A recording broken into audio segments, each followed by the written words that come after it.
हे कॅमेरा काढ मला, हे रेकॉर्ड हे माझ्याकडे,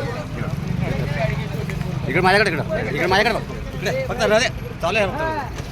विवेक पांचाळ हा लातूर बिदरचा रस्ता झालेला आहे, मृत्यूचा सापळा झालेला आहे. आत्ता ह्या ठिकाणी ज्येष्ठ एका माणसात शेतकरी माणूस हा गाडी खड्ड्यामध्ये पडलेली आहे. सर्वसामान्याचा हा होत असलेला ह्या गावचा, ह्या नेत्याचा, इथल्या सरकारचा, ह्या जनतेचा कोणी वाली इथं नाही. त्या घटनेला कोणी नोंद करत नाही आणि ह्या नोंद नाही होत. सर्व आपण समाज आणि औरादकरता ह्या सर्व वाशी शेतकरी हे झोपलेले आहेत. ह्या झोपल्या माणसाला जागा केल्याशिवाय सामना नाही. उद्या ह्या सर्व रस्त्यावरती मृत्यूचा सापळा होऊन 200-250 लोक मेलेले आहेत. ह्या माणसाचा कोणी वाली नाही आणि कोणी बघत नाही. आणि ह्याला आज जबाबदार कोण आहे हे विचारण्याचं काम सर्व जनतेला मी आव्हान करतो.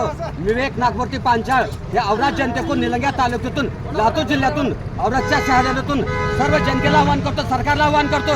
लातूर जिल्ह्याची कमिटी, तहसीलदार, कलेक्टर साहेब यांना आव्हान करतो. या मूर्तीच्या सापळ्यावरती कोण कारणीभूत आहे याला कोण विचारणार आहे का? जा विचारत नाही ह्या नेत्याला किंवा ह्या कॉन्ट्रॅक्टरला का विचारत नाही?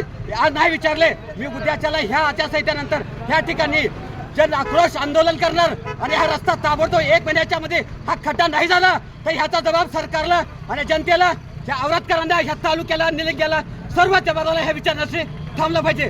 जय हिंद, जय महाराष्ट्र. मी विवेक पांचाळ, आपला जनसेवक विवेक नागमूर्ती पांचाळ. जय हिंद, जय महाराष्ट्र.